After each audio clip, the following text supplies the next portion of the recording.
Pis toi ta journée avec Élisane Pellerin.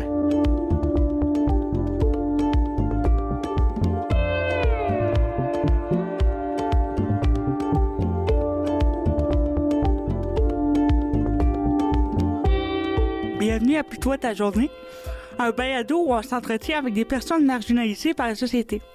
Aujourd'hui, on a la chance de recevoir Madame Charlie Rousseau. Bonjour Charlie. Allô. Bienvenue. Merci. Charlie, on vous reçoit parce que vous êtes entre autres une actrice qu'on a vue dans Vestiaire dernièrement. Vous êtes aussi une personne qui avait une condition particulière. Voulez-vous nous en parler? Oui, ben dans le fond, moi, c'est ce qu'on appelle une malformation aux membres inférieurs et supérieurs de façon congénitale. Ce qui veut dire à la naissance. Oui. Donc, en gros, en langage plus commun, j'ai un seul bras, qui est le bras droit, un seul doigt sur celui-ci, qui est selon moi le majeur, mais il n'y a pas de preuve encore. On n'est pas sûr, là. On n'est pas 100% sûr, c'est encore un débat. J'ai mes deux jambes, mais seulement une moitié, parce que dans le fond, mes pieds sont situés où les gens, habituellement, ont leurs genoux. Oui. Donc, je n'ai pas la partie inférieure de la jambe. Et à gauche, j'ai un bout de bras, un mognon, autrement dit, là. Et ça, vous avez dit que ça vient de votre naissance. Voulez-vous un peu parler des circonstances? Bien, dans le fond, les circonstances sont assez originales. Ils sont pas piqués des verres. C'est que, en fait, lors de ma conception, mes parents, qui se sont protégés d'ailleurs, ma mère est tombée enceinte malgré le moyen de contraception, le condom. Oui. Et mes parents n'étant pas prêts à devenir parents, n'étant même pas un couple officiel, tout ça. Ils ont pris la dure décision, mais tout de même responsable, d'aller vers un avortement. Oui. Donc, à l'époque, en 96, c'était un curetage. Donc, ça s'est fait dans les règles de l'art. Il n'y a pas eu d'erreur médicale ou quoi que ce soit.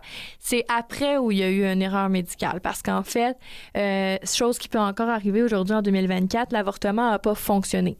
Donc, normalement, quand tu subis un avortement, tu refais un test de grossesse, on va dire 2-3 semaines plus tard, juste pour t'assurer que tu n'es plus enceinte. Et à ce moment-là, ma mère, c'est ce qu'elle a fait et elle s'est rendue compte qu'elle était toujours enceinte. Oui, parfait. Donc, là, ils ont évidemment reconsulté le docteur.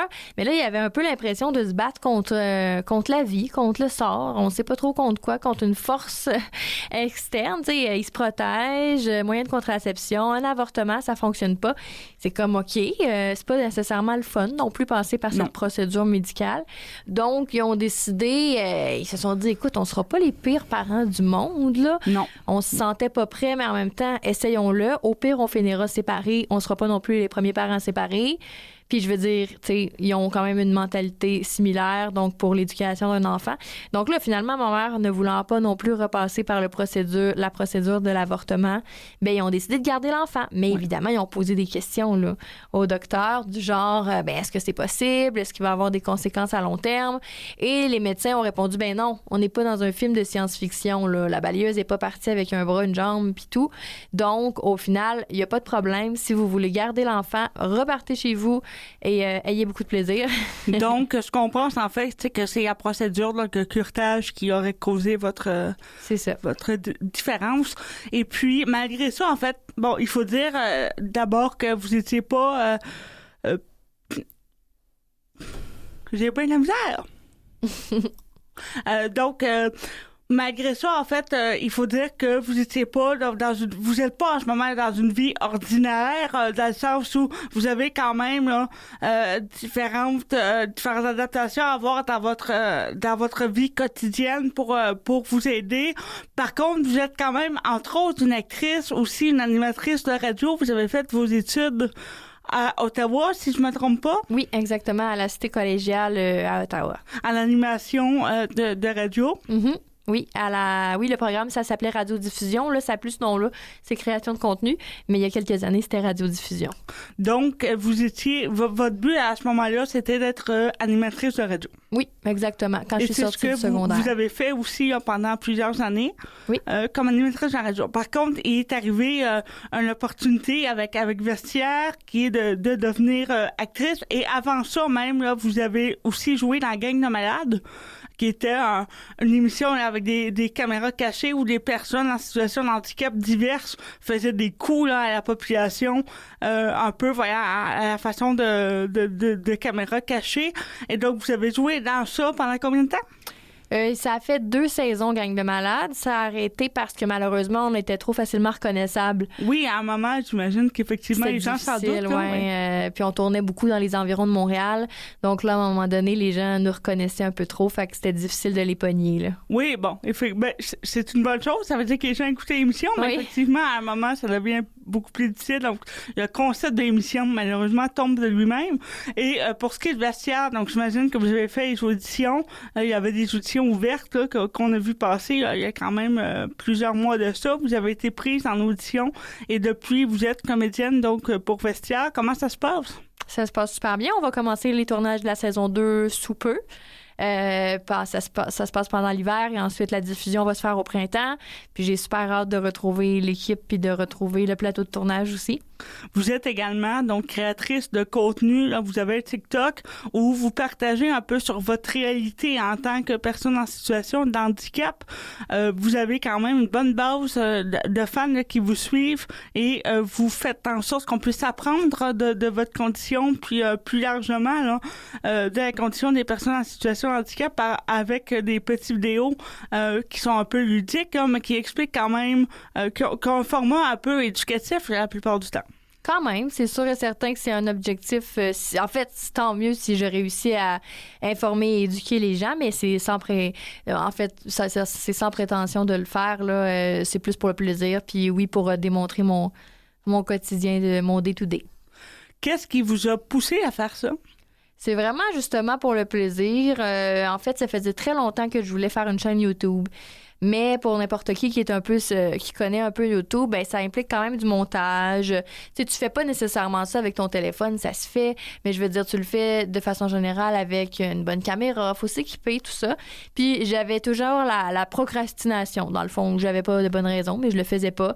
Je me disais oui plus tard, puis je me disais les gens exemple quand ils me demandent comment tu conduis, je pourrais faire une vidéo, la mettre sur YouTube puis leur dire ben tiens, va voir, tu sais comme ça les gens comprennent. Sauf que je le faisais jamais. Je prenais pas le temps de le faire et finalement TikTok est arrivé. C'était un moyen un peu différent de YouTube, plus immédiat, justement, que tu pouvais faire avec ton téléphone. Et plus facile d'utilisation quand même pour faire de courtes vidéos, effectivement. C'est quand même très à la mode. Là, on dirait que les chaînes YouTube sont quand même un peu moins à la mode, en tout cas pour ce type de contenu-là. TikTok est maintenant, avec la nouvelle génération, très, très, très, très en demande, énormément de comptes. Et vous parliez de la façon dont vous conduisez. C'était une vidéo que vous avez mis finalement sur votre TikTok et qui a attiré quand même beaucoup de gens. Là. Oui, c'est un des premiers vidéos que j'ai fait, puis il y a eu 4 millions de vues. Pas juste au Canada, là, mais un peu à l'international, même si je parle français dedans. Fait que je sais pas les gens du Mexique qu'est-ce qu'ils comprennent, mais... en même temps, j'imagine qu'ils comprennent la base, là. Ouais. C'est-à-dire une dame en situation de handicap qui arrive dans une voiture adaptée, là. Oui, c'est ça, exactement. Donc, c'est ça. Le but, c'était de montrer ma voiture adaptée, les adaptations. Ça impressionnait bien les gens, puis je voulais qu'ils peuvent voir ce qui en était. Puis, c'est ça, il y a eu un beau belle réponse à ça. Puis maintenant, c'est ça, vous avez tout à fait là, les fans avec vous qui suivent vos péripéties, parce que il doit y en avoir quand même des péripéties dans votre vie à tous les jours. Là. Comment ça se passe, l'épicerie par chez vous? Ça se passe bien, mais tu sais, je veux dire, je suis de petite taille. Comme je le disais, tu sais, je mesure 4 pieds. Donc, il est évident que les choses qui sont situées en tablette plus haute, là, c'est difficile. Oui. C'est difficile, mais c'est difficile même pour quelqu'un qui a de 5 pieds 3. Oui, c'est difficile pour moi aussi. Puis je suis quand même, je mesure 5 pieds 6, mais effectivement, là, quand on essaie de grimper pour aller chercher les biscuits du haut, finalement, peut-être que tu vas prendre ceux du bas parce qu'ils sont plus accessibles, même si c'est pas tes préférés. Moi, non, pas dans ce cas-là, mais je vais plus demander, en fait. Il y a toujours quelqu'un. Qui va vous aider. J'attends une petite minute. Tu sais, mettons, quand t'es toute seule dans la rangée, là, puis là, je regarde à gauche, à droite, il y a personne. Bon, j'attends une minute, je fais semblant que j'ai autre chose à faire. Puis finalement, quelqu'un arrive, puis je peux lui demander, donc, de me donner le produit nécessaire. Oui. Et je faisais ça, moi aussi, à Montréal, quand j'étais perdue, parce qu'il faut dire que j'ai aucun problème visuel, mais que j'ai aucun sens de l'orientation. Là, c'est pas venu avec moi. J'ai d'autres belles qualités, mais celle-là, je l'ai pas.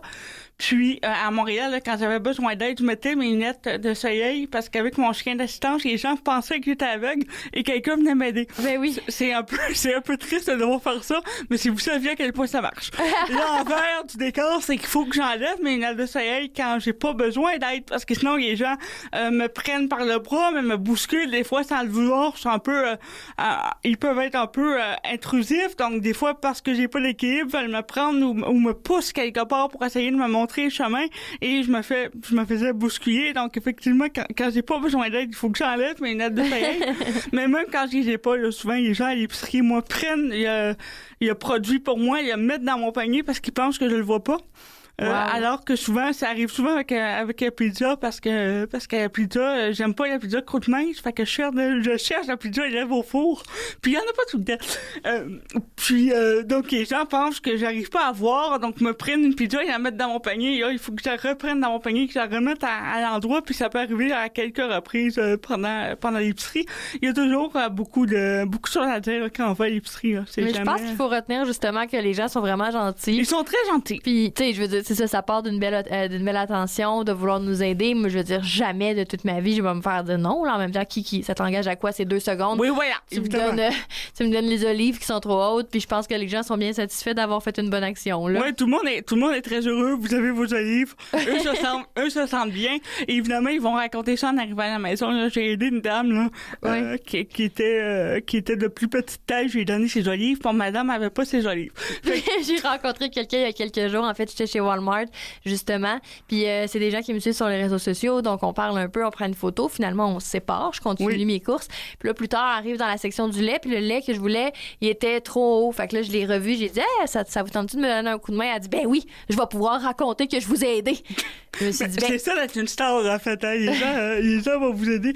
Puis, est-ce que vous êtes plus reconnu maintenant que vous faites vestiaire ou c'est vraiment votre TikTok qui vous fait plus reconnaître dans la rue? C'est vraiment 50-50, je dirais, en fait, parce que TikTok va peut-être aller chercher un public plus jeune, plus ado, fin adolescente, début adulte, tu sais, toute la vingtaine. Il y a aussi des gens dans la trentaine, dans la quarantaine, évidemment, sur la plateforme, mais tout ça pour dire que c'est un public plus jeune. Alors que vestiaire, des fois, aussi, vu que c'est le câble, vu que c'est à la télé, ben ça va chercher un public peut-être plus élevé, quarantaine, cinquantaine, tu sais. Pas plus élevé, mais plus âgé, oui. Oui, donc, mais tu sais, je veux dire, là, c'est vraiment des généralités, là. Oui, mais donc, ça va chercher un public large parce qu'au final, c'est soit que les gens me connaissent de projets comme de l'humour, soit des réseaux sociaux ou soit de vestiaire, donc ça apporte une belle visibilité.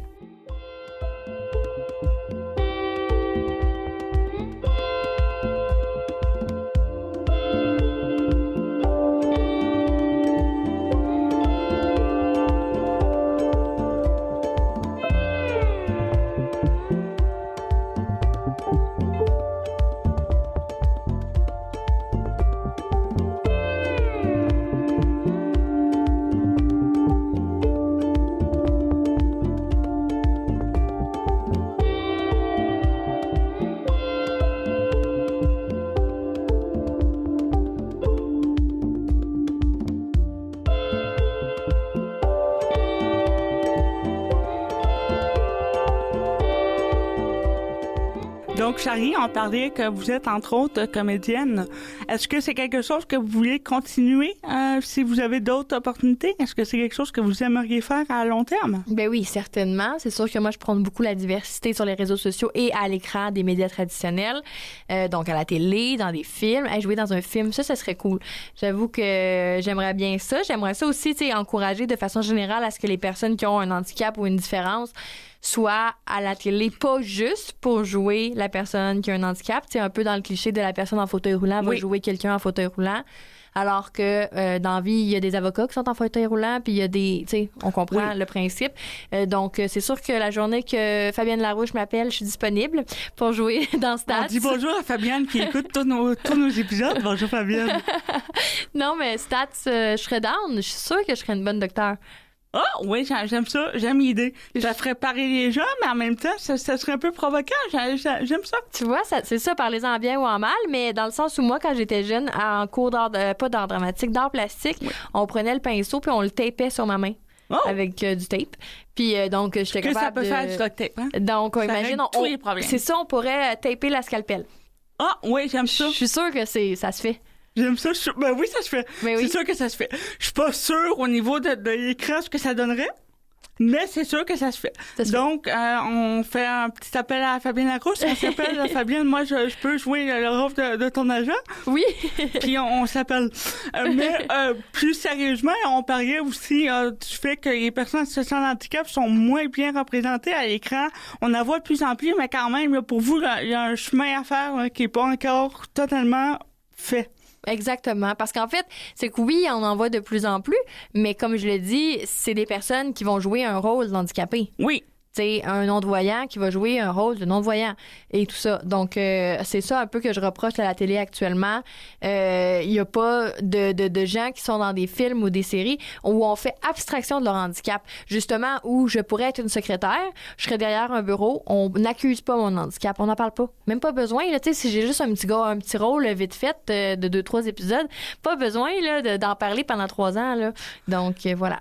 Après, on est quand même parti loin parce que je vous rappelle, il n'y a pas si longtemps que ça, la personne aveugle était jouée par une personne non aveugle. Puis la personne en situation de handicap était jouée par une personne qui n'était pas handicapée. Donc, on arrive quand même, maintenant, on essaie de donner un peu plus ces rôles-là à des gens qui sont en situation d'handicap. C'est un peu plus reconnu, même que quand tu le fais pas, c'est un petit peu plus mal vu. Mm-hmm. Donc, quand même, on avance, mais je comprends bien là, ce que vous dites. Effectivement, il y a quand même du chemin à faire. Puis on dirait qu'on imagine pas, puis c'est triste, mais effectivement, on n'imagine pas que quelqu'un comme vous, par exemple, soit juste un avocat. Puis qu'on n'adresse pas du tout il y a différence physique, alors que dans les faits, c'est vrai que ça changerait absolument rien, dans le sens où vous pourriez avoir un personnage totalement composé avec ses défis sans qu'on ait besoin de parier du handicap. Mais effectivement, ça ferait parier la population. Après, bon, peut-être qu'ils arrêteraient de parier des vêtements des gens. Hein, oui, mais les gens ont besoin. Voilà. Ils ont besoin d'avoir quelque chose de quoi parler. Je suis d'accord. Puis tu sais, dans la vraie vie, je pourrais être avocate. Oui. Oui, on n'accuserait pas mon handicap à chaque fois que je me présenterais en cours. Tu sais, ça l'aurait aucun rapport. Non, à un moment donné, ça passerait. Les premières fois, on aurait des regards un peu, ça serait... C'est sûr, puis les gens vont toujours avoir des regards parce que mon handicap est physique, puis ça se voit dès le premier regard. Mais dans le sens où on l'adresserait pas, tu sais, si j'étais secrétaire, je pourrais l'être, je pourrais même être mécanicienne. Là, peut-être que les gens auraient des petits doutes sur ma capacité à changer des pneus. Mais si j'étais... Mais en tout cas, vous seriez capable, OK? Avec une bonne technique, je suis sûre que vous seriez capable. Ça prendrait peut-être un petit peu de pratique, OK? Oui. Parce que moi, avec 2 mains, j'y arrive pas. Par contre, avec un petit peu de pratique, du tape. Du tape, oui, c'est ça. Pour non, mais il y a peut-être comme coiffeuse où je me ferais pas confiance, c'est ça? Moi non plus. Moi non plus, coiffeuse, ça serait croche, hein? Ça serait clairement croche. Ça, je comprends, mais c'est ça, il y a tellement d'autres métiers qu'on peut faire avec un bras, malgré tout, fait que... Ben, il y a des façons d'adapter pour que ça fonctionne. De toute façon, et j'y venais, dans votre vie, vous avez toutes sortes d'adaptations, là, parce que vous n'êtes pas cuisinière, mais vous faites la cuisine. Donc, tu sais, vous n'êtes pas femme de ménage, mais vous faites le ménage chez vous. Là. Donc, en tous les cas, il faut être capable d'avoir différentes façons de faire pour que vous soyez le plus autonome possible là, et que vous n'ayez pas besoin, ou le moins possible, de gens chez vous pour venir vous aider. Parce qu'effectivement, bon, il y a moyen d'avoir des services pour pallier à certaines tâches que vous faites plus difficilement, mais quand même, les services, on en a assez peu, là, OK? Donc, c'est pas possible d'avoir quelqu'un, là, 24/7 à la maison. Donc, il faut essayer de réduire les tâches avec lesquelles vous avez besoin d'aide, là, et être capable d'être le plus autonome possible. Ne serait-ce que d'ailleurs, pour vous, là, pour votre bien-être, pour votre satisfaction personnelle, d'être capable de faire la majorité de vos tâches par vous-même. Par contre, je le disais, vous devez avoir des adaptations. À quoi ça ressemble votre quotidien, votre appartement? Ben, je dirais qu'il n'y a pas tant que ça d'adaptation. C'est sur le petit banc. Le petit banc, c'est un must. Oui, c'est un must. Tu sais, pour atteindre le four, pour atteindre les armoires en hauteur, même si de façon générale, genre, je mets pas grand-chose dans les armoires en hauteur. Je dirais que si vous cherchez dans les armoires en hauteur, vous allez trouver que c'est de la poussière. Oui, et les affaires qu'on prend jamais, là. Oui, c'est ça. Ou qu'est-ce que mon chum a de besoin. Ouais. Sinon, c'est ça. Donc, le petit banc m'aide quand même, tu sais, pour laveuse sécheuse, le four, à atteindre à être de taille plus normale, en norme, pour tout ça. Sinon, c'est plus au niveau de exemple, mes ustensiles. Donc, fourchette, cuillère, ils ont 2 trous et une taille râpe. C'est difficile à imager, mais en gros, c'est un fonctionnement qui fonctionne que mon les père tie a wraps créé. aussi, là, c'est du Oui. tape et des tie wraps. On fait pas mal de choses avec du tape et des tie wraps. Là, moi, chez moi, si ça se règle probablement avec du tape et des tie wraps. C'est Ok? surtout que ça coûte rien. Oui. Je veux dire, moi, j'achète des fourchettes au Dollarama. Il y a quelqu'un avec une drill qui me fait 2 trous. J'ai mis une tie wrap. Au total, ça m'a coûté quoi? 4 $. Ça n'a pas prix de main-d'œuvre particulière. Puis si je la perds, si je l'oublie chez quelqu'un, je l'oublie au restaurant, ben il n'y a pas mort d'homme. Non, on vous en fait un autre, mais j'imagine c'est que ça. votre père, par définition, lui, est devenu un gosseur national, là. C'est sûr. C'est-à-dire, il doit toujours trouver, j'imagine, là, des façons de vous patenter quelque chose pour, Oui. pour que ça fonctionne. J'imagine qu'il a fait ça depuis que vous êtes enfant, là. Ben oui, sûrement depuis que je suis née, probablement. Justement, les ustensiles, c'est un bon exemple. Il y avait des ergots qui venaient à la maison avec plein de propositions à des milliers de dollars. C'était gros, c'était encombrant, c'était cher. Rien de pratique qui rentre dans une sacoche. Puis, à un Oui, moment parce qu'il faut y donné- traîner pour aller au restaurant, là. Ben c'est ça, tu sais, quand j'étais enfant, c'est mes parents qui le faisaient, mais là, le but, c'était qu'un jour, je puisse les traîner, que ça rentre dans un véhicule. Non, mais j'exagère. oui, mais... mais on s'entend. J'exagère, mais tu sais, ça reste que c'était toujours trop encombrant, puis j'aimais pas ça marchait pas. Un jour, mes parents se sont tannés, justement, mon père, puis il a fait, tiens, il me l'a plié. À l'époque, la technique, c'était de plier l'ustensile. Fait qu'il a juste plié la fourchette en 2, puis j'ai rentré mon doigt, puis j'ai mangé dedans. Tout ça pour ça, hein? Ouais. Puis ça coûte rien. Puis encore là, le nombre de fois où j'ai oublié ma fourchette en allant au restaurant, qu'est-ce qui se faisait? Mon père partait aux toilettes un petit 2 minutes, il allait dans la toilette, il courbait la fourchette. En repartant, il décourbait, ni vu ni connu. Saint-Hubert s'en est jamais rendu compte. Saint-Hubert s'en est jamais rendu compte. Vous avez jamais reçu de poursuite à la maison. non, je jure. Et ben donc vous avez même pas des comptoirs adaptés, vos comptoirs sont de façon standard. Oui. Vous y avez décidé parce que c'est plus simple comme ça, donc de pas avoir d'adaptation à la maison et de pas attendre des délais pour avoir des adaptations, ou parce que vous en sentez pas le besoin?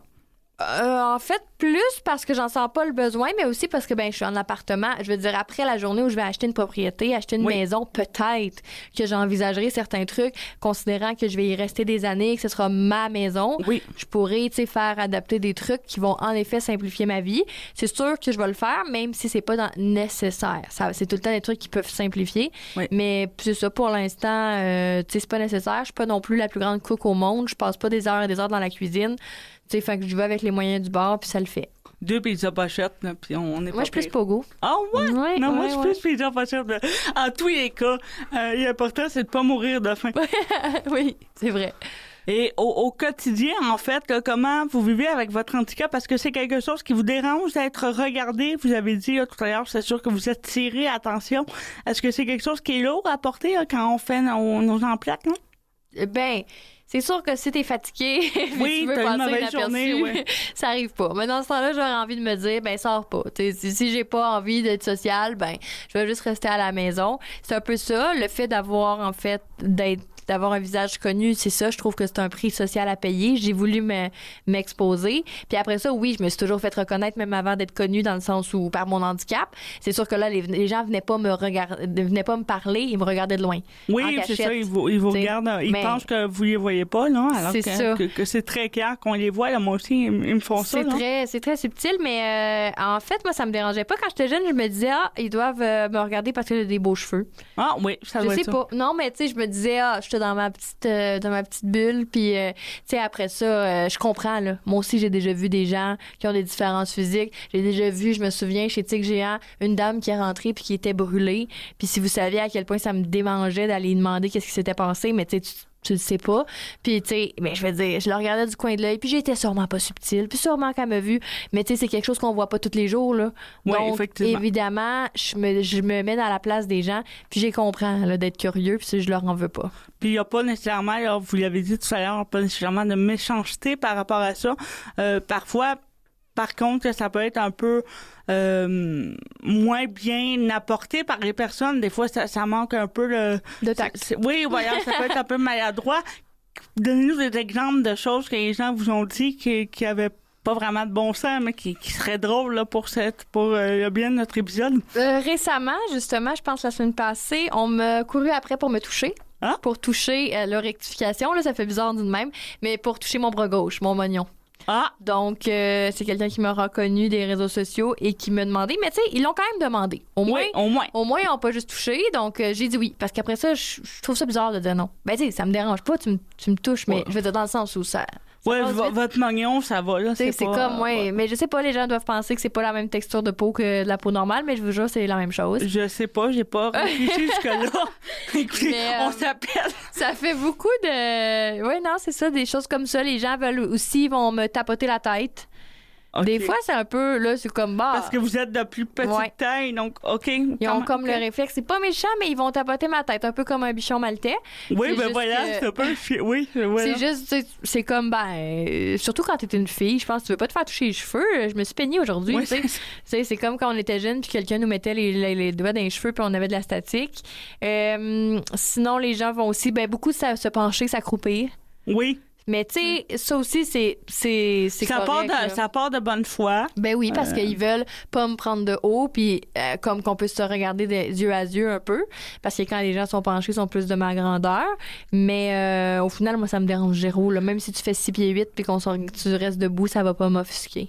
Et puis, est-ce que vous avez l'impression que des fois, les gens vous infantilisent à cause de votre handicap? Moi, je sais que j'ai beaucoup ça. Là. Les gens pensent possiblement que j'ai une déficience intellectuelle ou que quelque chose de ça. Oui. Quelque fait que là, ils font quoi? Ah, ils me parlent lentement. Ils me parlent lentement. Ils choisissent des mots simples. Ils me disent souvent « Où est ta maman? » Oh là, non! Je fais, non, ma maman, elle n'est pas là. Non. Oui. J'avais un voisin, salutations à mon voisin, mais et je l'ai écrit sur les réseaux sociaux il n'y a pas très longtemps, mais mon voisin, ça fait 2 ans que j'ai acheté ma maison. Ça fait 2 ans qu'il me parle comme si j'avais une déficience intellectuelle. Et c'est pas grave d'avoir une déficience intellectuelle, c'est juste que j'en ai pas. Mais est-ce que tu y as dit? En fait, moi, je savais pas trop comment lui dire ça. En 2 phrases, vous savez, j'ai pas de déficience intellectuelle. Je savais pas trop comment je pense qu'il faut. Je savais pas trop comment lui apporter. Donc, quand ma mère a pris ça en charge, elle lui a dit que j'avais pas de déficience intellectuelle. Mais il venait me voir puis il disait, où ta maman? Parce que ma maman, elle est pas ici. Vous avez besoin de quoi? La maison m'appartient. Je suis quand même propriétaire de l'hypothèque. Vous avez besoin de quelque chose? Comment je peux vous aider? Mais on voyait sa façon de me parier très lentement, me demandait où est ma mère. Donc oui, ça arrive souvent. Transport adapté, une fois, m'a demandé où était ma mère. Et j'habitais à Montréal, j'habitais seule. Ma mère était dans les Laurentides. Et là, elle voulait pas m'embarquer parce qu'il n'avait pas le consentement de ma mère. Alors qu'à ce moment-là, j'avais probablement 27-28 ans. J'étais au doctorat. Et là, il a fallu que j'aille voir une voisine que je dis, regarde, dis-lui que t'es ma mère parce que là, faut que j'embarque, faut que j'y aille. Hein. J'ai quelque chose. Quand je faisais transport adapté, c'est parce que j'ai un événement. Là. Je me souviens plus où j'allais, probablement à l'université, mais j'ai dit, écoute, fais-toi passer pour ma mère parce que là, on n'y arrivera pas. Et elle s'est fait passer pour ma mère. Puis elle a dit, oui, on peut embarquer Lisanne. Bye, bonne journée. À tantôt, ma belle. Là, c'est beau.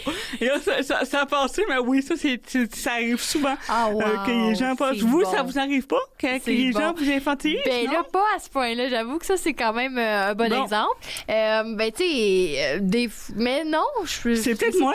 J'ai peut-être pas d'exemple concret. C'est sûrement déjà arrivé plusieurs fois, mais non, pas dans de sens-là. Ben, tu sais, les gens, c'est ça, ils vont dire qu'ils vont trouver que je suis petite. Mais je pense que rapidement, ils se rendent compte que je suis pas un enfant, je suis la taille d'un enfant.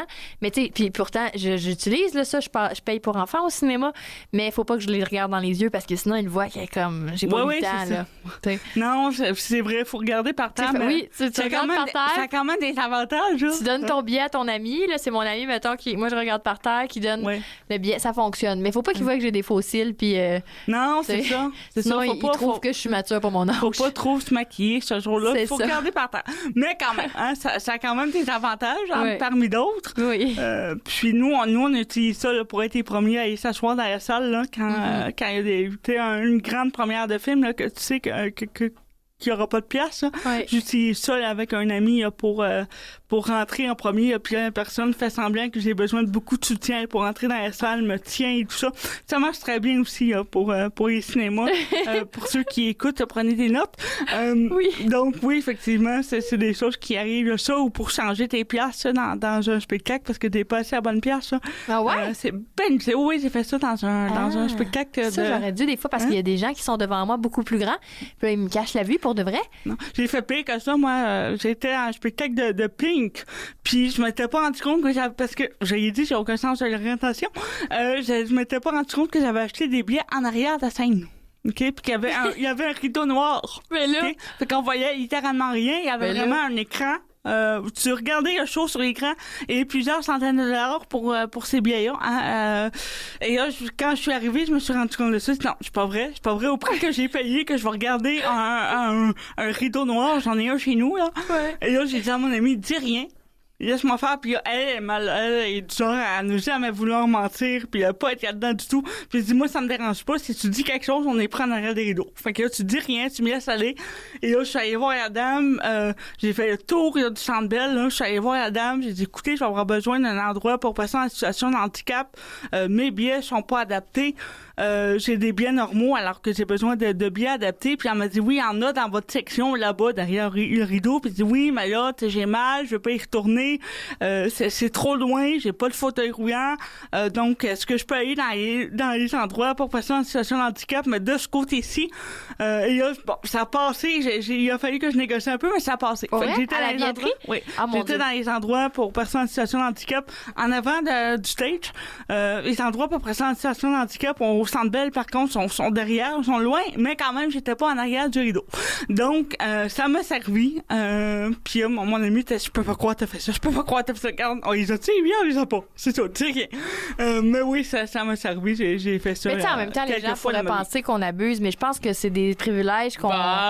Tu sais, c'est pas de l'abus, là. C'est vrai qu'il y a beaucoup de choses qui sont quand même plus complexes dans notre quotidien pour différentes raisons. Puis à un moment donné, quelqu'un me dirait, hey, tu crosses le système, désolé de mon langage. Ouais.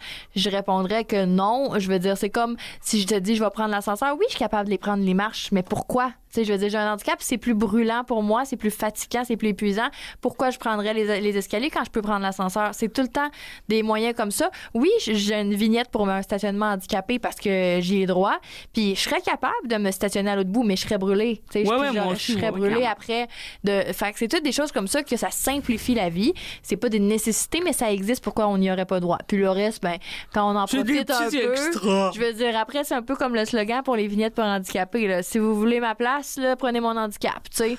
Puis en même temps, je veux dire, on n'enlève rien à personne non plus. Dans le cas des billets, par exemple, il n'y avait personne à cet endroit-là, donc on n'a pas déplacé personne. On a juste pris la place. Donc il y a personne qui a perdu ses billets à cause de moi, puis tout le monde a pu voir le spectacle. Donc tant mieux.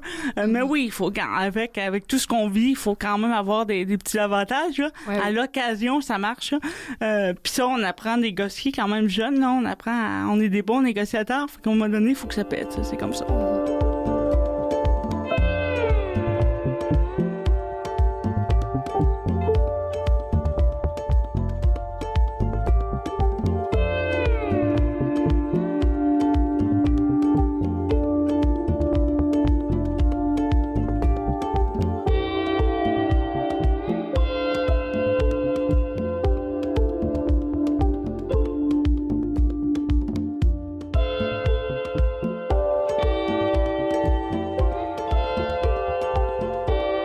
On parlait aussi du fait, là, Charlie, que vous éduquez les gens malgré vous.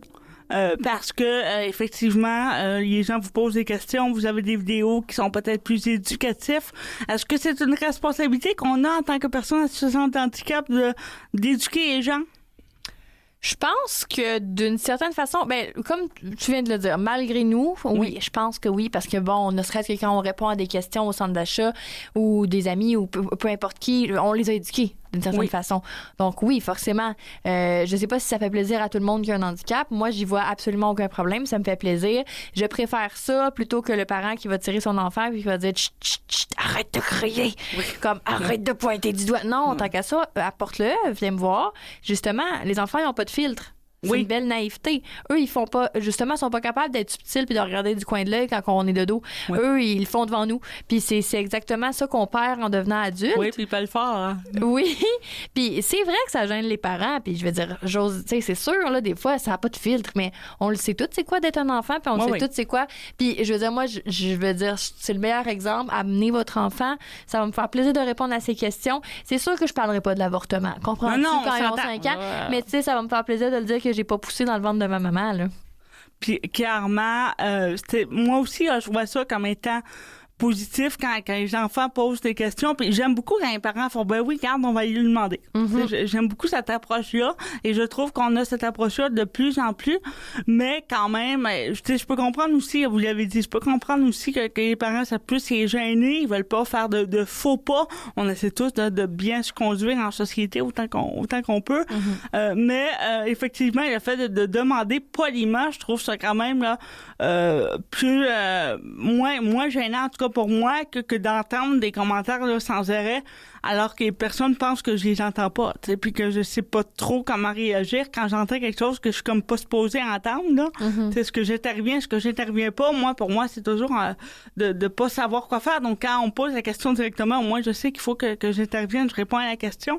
Mais, est-ce que ça devient lourd, parfois, de justement, là, d'avoir toujours à faire cette éducation-là, malgré vous? Non, je pense Non? pas que c'est devenu lourd à un moment ou à un autre, parce que, bon, de toute façon, c'est pas à tous les jours non plus, dans le sens où, tu sais, c'est ça, je le fais sur les réseaux sociaux, ça me fait plaisir. Puis, dans la vraie vie aussi, j'ai vraiment aucun problème à répondre aux questions. Les gens sont fort originaux, puis de toute façon, je le dis toujours, je donne au défi aux gens de me poser une question qu'ils m'ont jamais posée. Non, mais ça, clairement, oui, moi aussi. Ça, on me dit tout le temps la même chose. Mettons, quand quelqu'un devient à l'aise, ils vont me dire, je veux vraiment pas te vexer. Non, mais je veux vraiment pas que tu le prennes mal. Oui, accouche, oui, c'est bon. OK, c'est quoi ta question? Puis là, ils vont poser leur question. Puis, tu sais, ils pensent que c'est la première fois que je l'entends. Oui, clairement, on l'a déjà entendu. C'est comme les blagues qu'ils font sur nous. Les blagues, on les a tous déjà entendues, là. Ben, ça, je serais curieuse, moi. Mais moi, là, tu sais, avec un fauteuil roulant, par exemple, ou avec mon quadriporteur de « Fais pas d'excès de vitesse, tu vas avoir un ticket ». Tu sais, ils pensent tout le temps que c'est la première fois que je l'entends toutes les semaines. On s'entend. Ah oui? Ben oui, toutes les semaines, il y a quelqu'un qui me dit ça, tout le temps. Donc ça Bon, vient avec. j'avoue qu'on m'a souvent dit, ça t'a-tu coûté un bras? Ah! Elle est bonne En fait, quand même. ça, Elle c'est est bonne bon. quand Mais même. en fait, ça, c'était au festival là, chez Aga cet été. J'étais de dos à un homme, pas de main, qui est arrivé, mais je l'ai pas vu venir. Puis il m'a juste fait un genre de prop sur le bras. Le temps que je me retourne, il dit, toi aussi, ça t'a coûté un bras. Mais genre, lui aussi, il manquait une main, tu sais. Ah, ça, c'était quand Puis là, même j'étais drôle. comme, wow!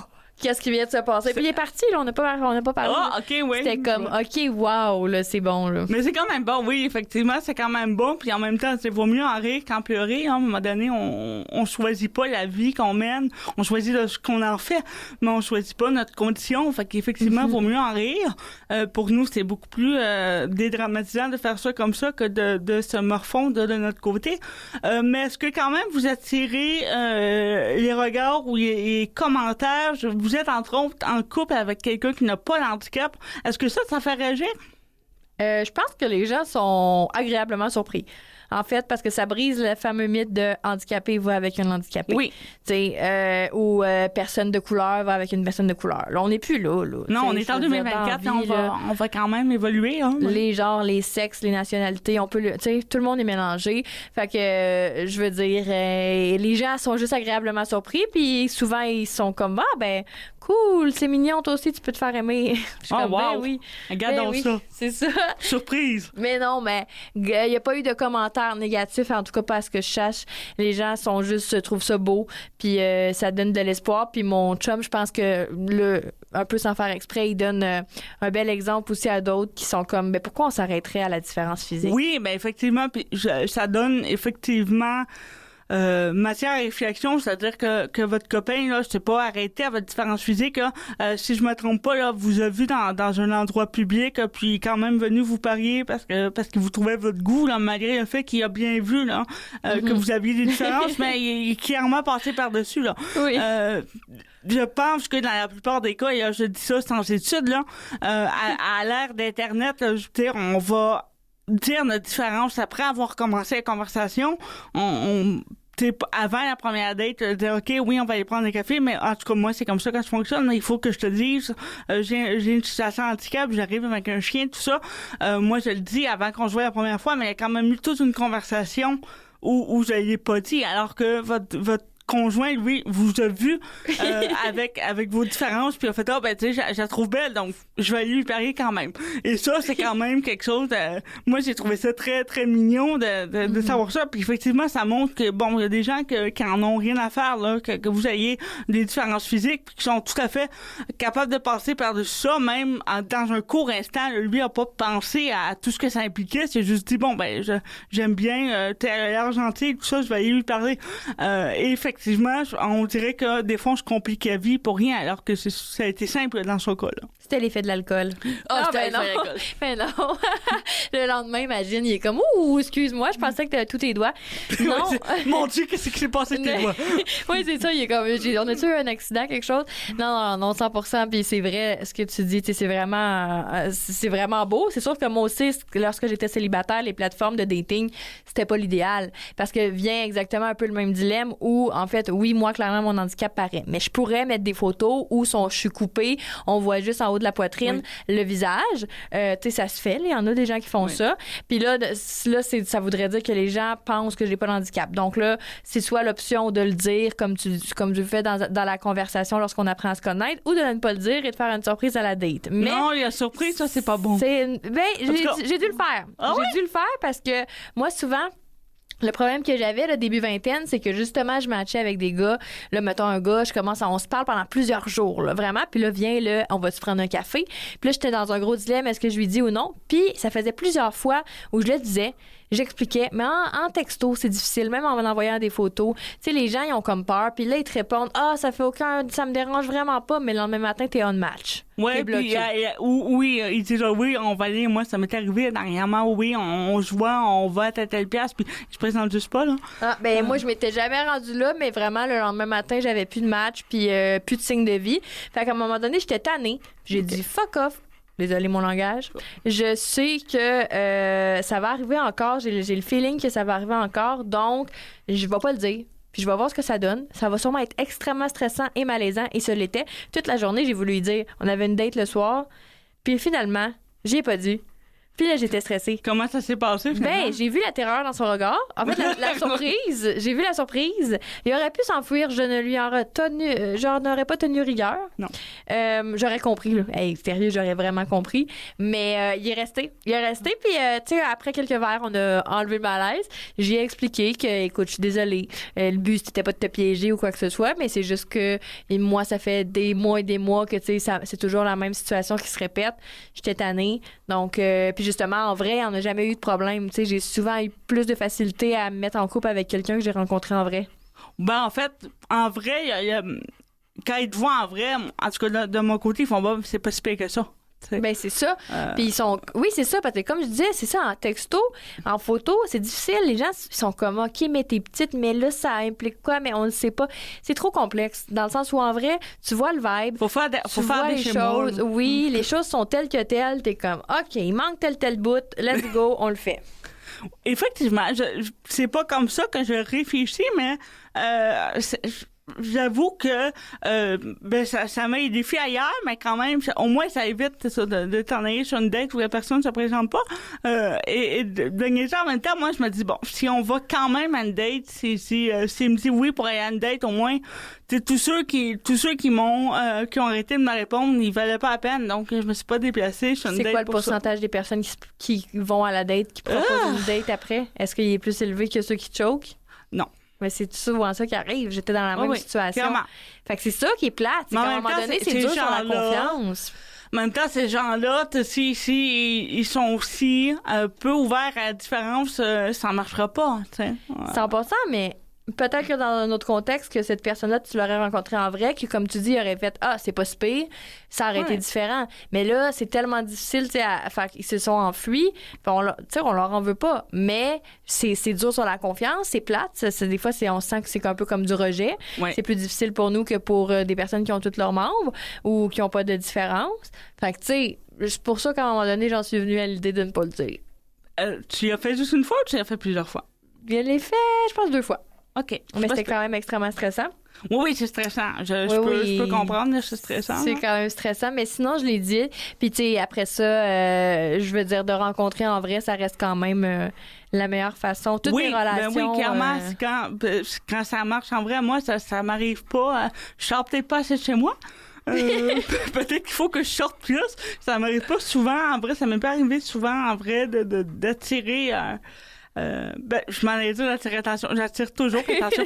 Mais je veux dire d'attirer quelqu'un qui vienne me voir parce que je lui plais. C'est pas quelque chose qui m'est arrivé souvent en vrai.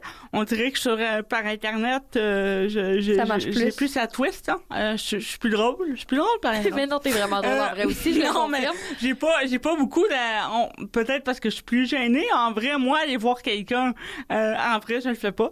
Mais ça aussi, ça peut fonctionner, mais ça, c'est le même conseil que je donnerais à quelqu'un qui n'a pas d'handicap ou qui n'a pas de différence. Tu sais, les hommes pensent encore aujourd'hui, ben là, je parle pour les hétérosexuels, mais en fait, n'importe qui. On a souvent la fausse croyance encore que c'est aux hommes de faire les premiers pas. C'est lui dans un bar qui va venir te voir pour te proposer, mais fais le contraire, déstabilise-le. Tu sais, va, toi, il en paye un verre, il va être à tes pieds. C'est ça. Non, j'ai pas encore cette confiance-là. Mais non, mais moi, je vais travailler. Il faut un petit boost, j'avoue, là, tu sais, parce que surtout moi, là, imagine, si je faisais 5 pieds 4, là, peut-être que j'aurais un concept de confiance de plus. Là, imagine-moi, à terre, tu sais, mettons, on est dans un bar, je suis à la hauteur du bar, du comptoir. Fait que, tu sais, de faire comme toc, toc, toc, excusez-moi, monsieur, voulez-vous un verre? Tu sais, c'est sûr que ça peut être plus complexe, là. Quand même. Mais c'est une bonne technique à essayer. La seule fois que j'ai fait ça, c'était dans un avion. C'était captif, je pouvais pas s'enlever. Ça a bien été. Tu as fait quoi? Il était assis à côté de toi? Je suis allée m'asseoir à côté. Puis tu as dit, salut, t'es beau? Pas salut, t'es beau. Là, j'ai commencé à y parler comme salut. Il y avait un garçon qui tapait, un jeune homme qui tapait dans mon siège. On était en arrêt parce qu'on attendait tes passagers. Là. C'était en escale, mais en escale où on reste à l'intérieur de l'avion. Puis là, tu passes 2 heures assis dans l'avion. Puis là, il y a un petit, il tapait dans mon siège, puis sa mère trouvait ça drôle, elle laisse sa femme. Moi, ça me donne des maux de dos importants. J'ai mal au dos déjà, là, donc de me faire taper dans le siège. Donc, à un moment, on s'est regardé, il a vu que je me faisais taper dans le siège sans arrêt, puis que j'étais sur le bord de slugger un enfant, ce que j'ai pas fait, parce que je sais vivre, là, tout le monde. Mais, donc, j'ai profité du regard, je me suis levé, je me suis assis à côté, puis j'ai dit, bon, ben, je vais m'asseoir ici, parce que, visiblement, l'enfant a pas fini de taper dans mon siège. Allô, comment ça va? Et est-ce que ça a donné quelque chose après l'avion? Non, ben, après on a eu une grosse conversation. Je suis restée avec lui pendant les heures du voyage, mais pendant la conversation, il m'a dit qu'il était marié et qu'il avait un conjoint des enfants. Ça s'est fini là. Je comprends. Mais j'ai quand même essayé. C'est vrai. La seule fois où j'ai eu courage parce que justement, je me suis dit, bon, je le reverrai jamais, là. Fait que, au pire, c'est là ou jamais. Puis j'avais l'enfant qui me tapait dans le banc, là. Fait que je me suis dit, bon, à la limite, il va juste me sauver de l'enfant qui tape dans le banc parce que je suis plus capable.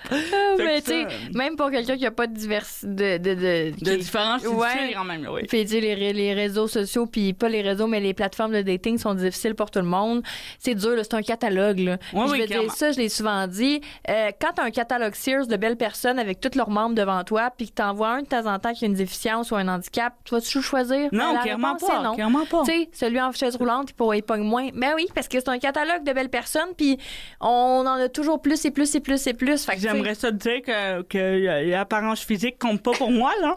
Mais en même temps, quand je suis sur les réseaux sociaux, ben ce que je check, c'est sa façon. On s'entend, j'ai pas d'autres informations. Fait que le gars qui est moins beau, malheureusement, je serais pas portée nécessairement à lui parler. S'il me parle, je vais répondre.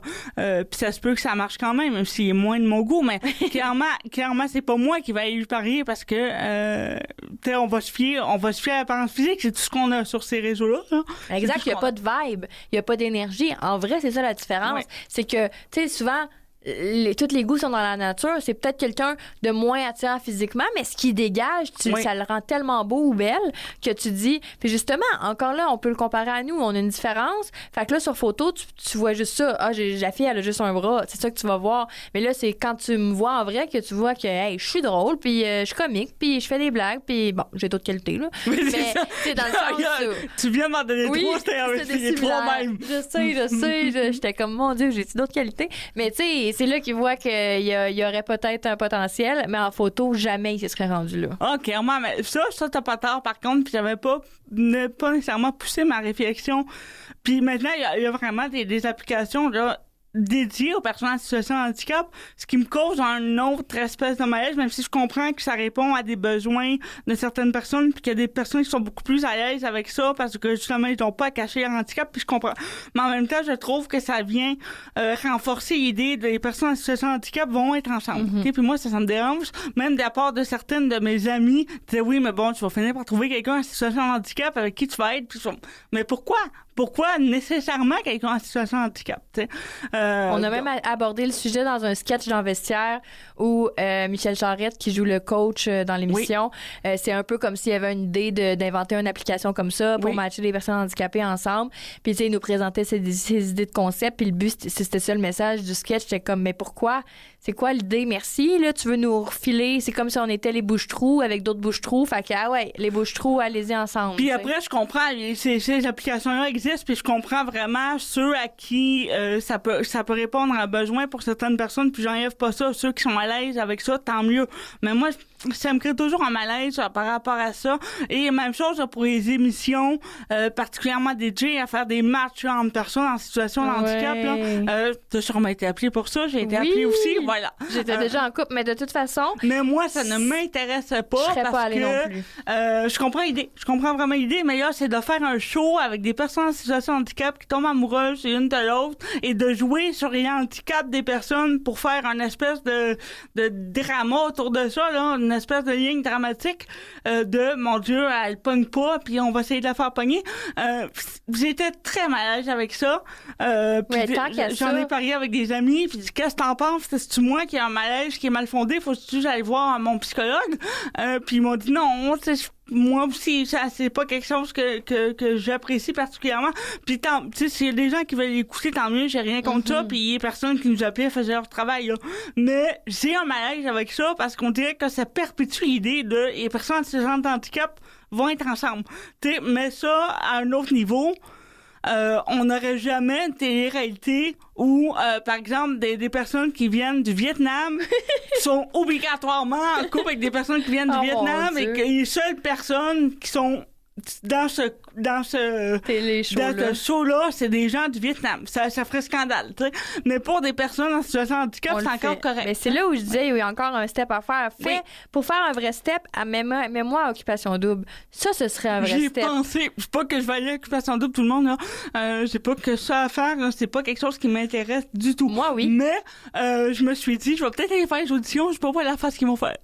Ben, moi, je les ai faites 3 fois. J'avais 203. J'ai été refusée 3 fois. Okay, mais, je veux dire, oui. Mais, bon, à un moment donné, c'est quand il y avait une nouvelle monture, puis il y a Julie Snyder qui disait haut et fort, on la veut diversité, ouais. diversité. Ben, moi, je me suis dit, j'en suis une, sur patte. Puis, allez, si vous voulez vraiment faire le saut, c'est le temps de le prouver. Ils l'ont pas fait. Tu sais, après ça, ils me connaissent, là. Ils connaissent. C'est la journée qu'ils vont être rendus là. Si je suis célibataire, ils vont m'appeler. Oui, ils vont t'appeler, mais oui, on dirait qu'ils sont pas rendus là, effectivement. Ils sont pas rendus là du tout. Il y a eu une personne trans il y a quelques années. Ça a quand même beaucoup fait jaser. Là, sont allés toucher à ça. Mais après ça, c'est pas juste dans la diversité sexuelle. Tu sais, qu'il faut aller. Non, c'est ça. Faut aller ailleurs. Puis ça, on dirait qu'effectivement, ils sont pas rendus là. Mais bien ça, qu'ils ils tireront pas comme ça, là. Non. Mais toi, qu'est-ce qui t'intéressait là-dedans? Ben, moi, je tripe. Je suis une fan d'Occupation Double. Okay. C'est mon plaisir coupable. J'aimerais ça que ça dure des mois et des mois. Ça dure juste 3 mois, c'est pas assez. Non, okay. Moi, là, mon rêve, c'est de passer l'autre bord de la télé puis d'avoir un talk avec chacun des participants. Je trouve ça tellement intéressant. C'est des vraies émotions. Bon. Okay. Je pourrais t'en parler pendant 3 heures. Mais moi, j'ai jamais vraiment écouté Occupation Double, là, parce que le ton me dérange dès le début, là. Ça m'attire pas particulièrement. Mais c'est pour, je veux dire, on se fait diversifier. C'est la diversité. J'ai rien contre, là, pour ceux qui aiment ça, tant mieux. Moi, je me suis jamais assis à l'écouter au complet. Peut-être que si je l'écoutais au complet et que je m'attachais au candidat, ça serait autre chose. Pour l'instant, j'ai pas de sentiment d'attachement, donc j'en vois pas l'intérêt.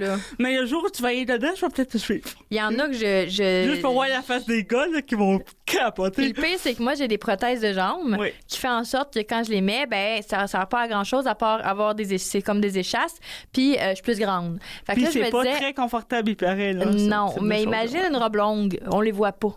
Ouais. Puis là, je suis sur le tapis rouge, l'occupation double. Puis là, tout le monde pense juste que j'ai pas de bras. Puis que c'est juste ça, puis que je suis grande. Puis Puis là, maintenant, ils me choisissent, oui. Puis là, genre, j'enlève les jambes. Wouh, si, ou. Ah non, moi, je suivrais ça. Oui, ça serait bon. Juste pour voir la face qu'ils font. Sur eux-mêmes, là, hors d'idée, raconte-moi, mettons, dans Bande de malades, ton meilleur sketch, la chose qui t'a le plus fait rire, c'était quoi? C'est une bonne question. Mon Dieu, faut que j'y pense. Ben, il y en a eu... Mon Dieu, il y en a eu plusieurs. Mais ce qui me faisait le plus rire, c'est, exemple, tantôt on parlait de l'épicerie, là, quand on demande de l'aide pour les choses qui sont trop hautes. Mais de demander de l'aide, mais quand les gens s'en viennent pour t'aider, de donner, exemple, la boîte de céréales, de dire, ben non, monsieur, je veux être indépendante, donc je veux que vous me preniez et que moi-même, je prenne la boîte de céréales. C'est quand même drôle. C'est quand même drôle. Il y a eu des sketchs où on jouait beaucoup sur le malaise. Puis les gens embarquaient. Les gens embarquaient, ouais. C'est ça qui est le plus fou, c'est que j'ai déjà demandé à des gens de m'empiler une poignée, plus qu'une poignée, là, genre des dizaines de scènes noires sur le doigt en équilibre. Ça tient pas en équilibre. Là. Peut-être en avoir 2 droits, là, mais après ça tombe.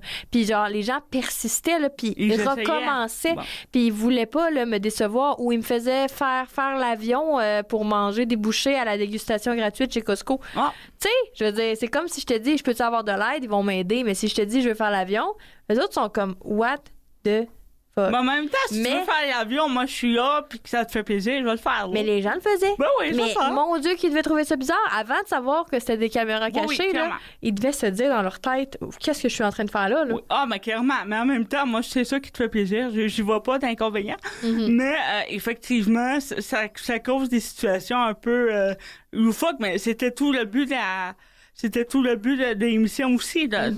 Puis il y avait des gens en situation d'handicap physique, il y avait des gens en situation d'handicap intellectuel aussi. Ouais. Entre autres, des personnes qui avaient trisomie 21, donc physiquement, là, ça se voyait. Pour les gens qui connaissent un peu ça, là, on est capable d'identifier souvent là, que quelqu'un a une trisomie 21. Puis ça faisait... il faisait aussi des sketchs, puis c'était quand même amusant, c'était quand même ludique. Là. En tout cas, l'idée était bonne, mais comme tu disais, à un moment, on arrive au bout de ce qu'on peut faire.